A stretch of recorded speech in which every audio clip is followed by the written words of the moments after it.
भोली बहू का राज। सुमन अपने इकलौते बेटे नितिन के लिए चांद सी लड़की देख रही थी ताकि सुमन के भी घर में एक सुंदर और सुशील बहू आ सके। ऐसे ही एक दिन सुमन अपनी दूर की बहन ममता को फोन करती है। अरे ममता, कैसी है तू? क्या बात है, कुछ दिनों से ना फोन ना हाल समाचार, सब खैरियत तो है?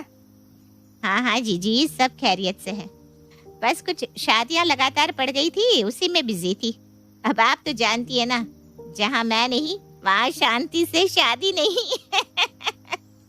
हाँ हाँ, बहुत अच्छे से जानती हूँ मैं तुझे और तेरे काम को भी, इसीलिए तो आज मैंने तुझे याद किया है। क्यों जीजी, तुमने भी मन बना लिया क्या कि इस साल नितिन का लगन करवा कर रहोगी? वरना तुम भी मुझे जल्दी याद नहीं करती बिना अपने किसी काम के। अब क्या करूँ मेरी बहन, जैसे तू दूसरों की शादी करवाने में लगी रहती है ना, वैसे ही मैं अपने घर को संभालने में लगी रहती हूँ। पर अब सोच रही हूँ कि मेरे घर को मेरी बहू संभाल ले, इसीलिए मैंने सबसे पहले तुझे याद किया है। अब अपने नितिन के लिए भी कोई अच्छी सी लड़की देख, जिसके घर में आने से मुझे आराम मिल सके। हाँ हाँ जीजी, क्यों नहीं। आखिर नितिन भी तो मेरा ही लड़का है। मैंने तो तभी ठान लिया था जब नितिन ने जन्म लिया था कि नितिन की शादी तो मैं ही करवा के रहूंगी। नितिन की शादी के बाद अब दोनों बहनें आपस में कर लेती है और ममता अपनी बहन से कुछ दिन का समय ले लेती है। कुछ दिन के अंदर ही ममता अपनी बहन अचानक से सुमन के घर पहुंच जाती है। अरे ममता, तू वो भी अचानक? जीजी, अब खबर ही ऐसी है कि मुझसे रुका नहीं गया, इसलिए मैं नंगे पैर भागती हुई आपके घर आ गई। आखिर इतनी अच्छी लड़की का रिश्ता मैं आपको फोन पर कैसे बताती? क्या लड़की? इसका मतलब तूने हमारे नितिन के लिए लड़की देख भी ली। अरे फिर तो तूने बहुत अच्छा किया जो तू नंगे पैर यहाँ भागी भागी आ गई। अब जल्दी से बैठ और मुझे लड़की के बारे में बता।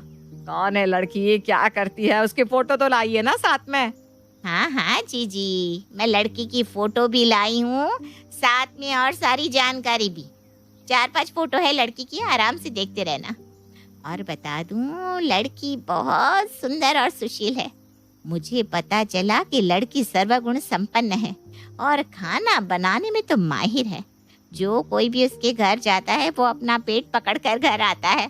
ममता की बातें सुनकर सुमन अपने दिमाग में ख्याली पुलाव पकाने लगती है और कुछ देर बाद वो ममता से लड़की की फोटो मांगती है। लड़की सच में काफी सुंदर होती है। लड़की की फोटो देखकर ही सुमन उसे अपने घर की बहू बनाने की सोच लेती है। वहीं दूसरी ओर ममता वही सारी अच्छी बातें उस लड़की के बारे में बताती है जो सुमन को अपनी बहू के अंदर चाहिए थी। जीजी, लड़की का नाम रोशनी है और उसके चेहरे पर देखो कितना तेज है। जैसा नाम वैसा ही सुंदर सा चेहरा। और तो और लड़की ने मास्टर शेफ सीख रखा है।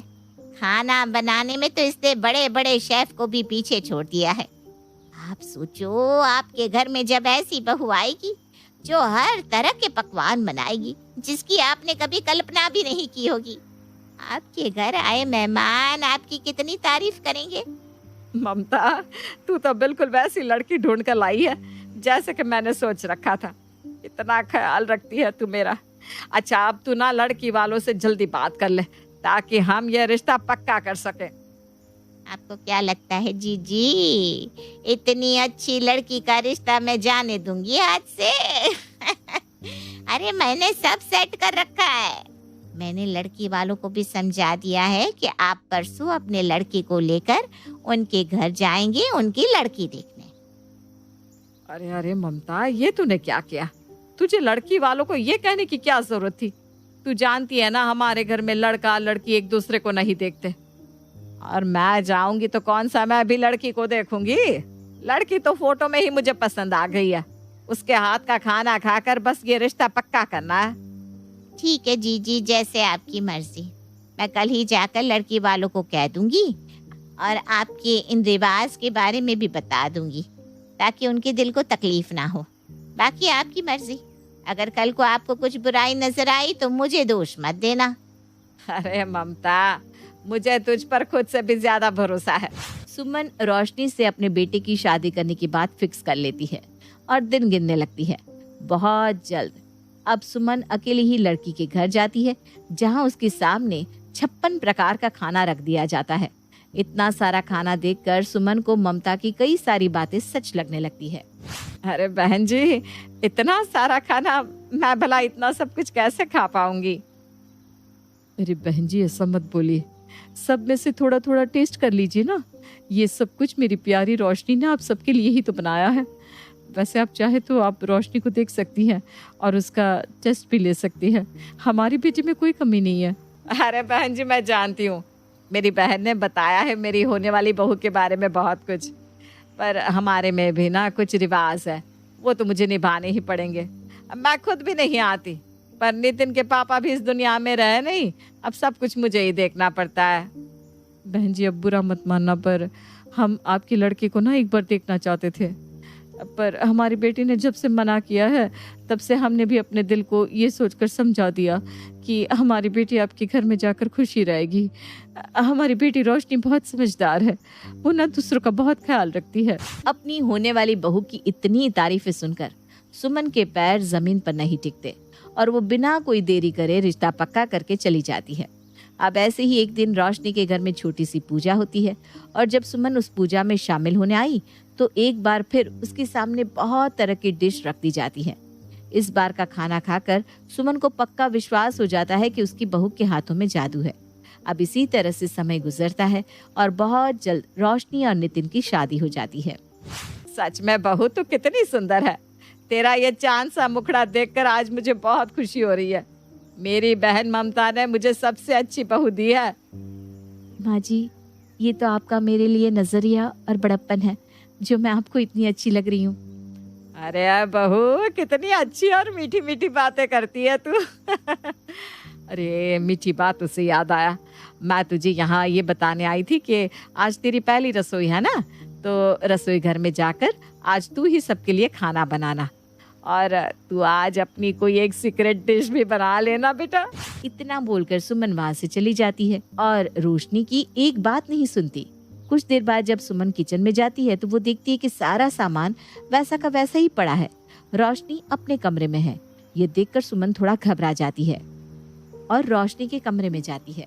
अरे बहू, तू अभी तक यहीं बैठी है और तूने कुछ बनाना शुरू भी नहीं किया? तेरी तबीयत तो ठीक है ना? माँ जी, क्या बनाना था ये तो मैं जानती नहीं हूँ और मुझे ना खाना बनाना आता ही नहीं।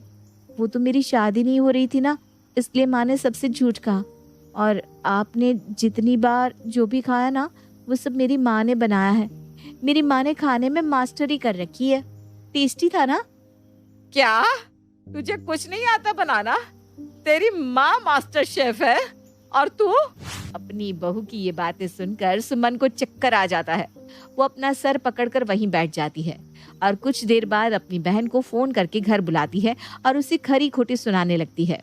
ममता की बच्ची, तूने मुझसे झूठ कहा। तूने अपनी बहन का साथ ना देकर इन लड़की वालों का साथ दिया। क्या कहा था तूने? तेरी होने वाली बहू की कुछ अपनी खुद की स्पेशल सीक्रेट रेसिपी है जो वो अपने ससुराल वालों को खिलाना चाहती है। अरे यहाँ इसे तो नमक और मसाले का फर्क भी नहीं पता। देखो जीजी, मेरा काम है शादी ब्याह करवाना, दो परिवारों को जोड़ना, और अगर मैं रिश्तेदारी में थोड़ा झूठ बोल भी दूं तो क्या हुआ? कम से कम आपके लड़के का घर तो बस गया। और देखो, मुझे तो ना दोषी मत दो। मैंने तुमसे कहा था जाकर लड़की देख लो, उसका टेस्ट ले लो। फिर तुम्हारी घर का ये रिवाज है कि लड़की नहीं देखी जाती, तो मैं क्या करती? ममता की ये बातें सुनकर सुमन का मुंह बंद हो जाता है, क्योंकि कहीं ना कहीं गलती तो सुमन की भी थी। अब बेचारी सुमन कर भी क्या सकती थी? रोशनी उसके घर की बहू जो बन चुकी थी। पर ऐसी बहू पाकर सुमन को बहुत बड़ी सीख मिल गई थी कि किसी पर भी आंख बंद करके भरोसा नहीं करना चाहिए। जिसके बाद सुमन एक फैसला लेती है। बस बहुत हुआ। आज मेरी एक गलती की वजह से मेरे घर में ऐसी बहू आ गई जिसे खाने का ख भी नहीं आता। इसलिए मैं फैसला लेती हूँ, अब से इस घर का रिवाज लड़का लड़की ना देखने का मैं खत्म करती हूँ। अब से लड़का लड़की भी देखेगा और सास अपनी होने वाली बहू का टेस्ट भी लेगी, ताकि फिर कभी किसी के साथ मेरे जैसा धोखा ना हो। पर माँ जी, अब घर में बचाई कौन है? आपका तो एक ही बेटा था, उसकी शादी तो मुझसे हो गई। देखो देखो कितनी भोली बहू है। अरे ओ भोली, मेरी जिंदगी खराब हुई है पर मेरे घर में अभी भी बच्चों की कमी नहीं है। और सब यही रिवाज अपनाते हैं। ये रिवाज उनके लिए बदल रही हूँ और आने वाले अपने फ्यूचर के नाती पोतों के लिए भी। और ममता, तू कल मुही अपने घर जा। तेरे जैसी बहन होने से तो अच्छा मैं किसी दुश्मन से कह देती मेरे बेटे की शादी करवाने के लिए। और बहू रानी, तू खड़ी खड़ी मुंह क्या देख रही है? मेरे साथ रसोई में चल। सबसे पहले तुझे नमक मसाले के बीच का फर्क बताती हूँ। अब क्या था, सुमन अपनी गलती सुधारने के लिए अपनी बहू को खाना बनाना सिखाने लगती है। तो देखा आपने, आंख बंद करके भरोसा करने का नतीजा क्या है। इसीलिए तो कहते हैं दूसरों की कही बातों पर कम भरोसा करना चाहिए। अगर सुमन की घर का ऐसा रिवाज ना होता और सुमन ने अपनी बहन की बातों पर विश्वास ना किया होता तो शायद सुमन को अपनी मनपसंद बहू मिलती और शायद मनपसंद खाना भी।